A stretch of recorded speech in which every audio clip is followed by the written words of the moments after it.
A San Diegan who witnessed the attempted assassination of Donald Trump in Pennsylvania says his heart sank as he learned details of the press dinner. In July of 2024, we spoke to Blake Marnell, aka Brick Suit, who is known for wearing his support for President Trump and his border policies after the assassination attempt. Tonight, ABC 10 News reporter Michael Chen follows through with Marnell's plea when it comes to political rhetoric and violence.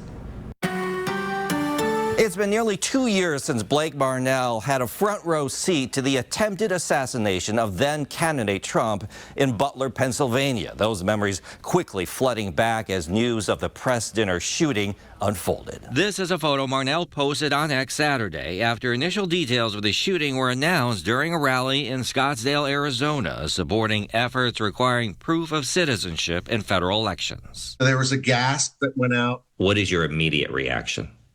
Well, my immediate reaction is flashbacks to Butler. And then when she said that it appeared that President Trump was okay, immediate relief right after that. We've been reporting on Marnell, known for his support of Trump's border policies in the form of a brick suit since Trump's first presidency. In July 2024, Marnell was in the front row of a Pennsylvania rally for Trump's campaign when shots rang out. Trump was shot in the upper ear.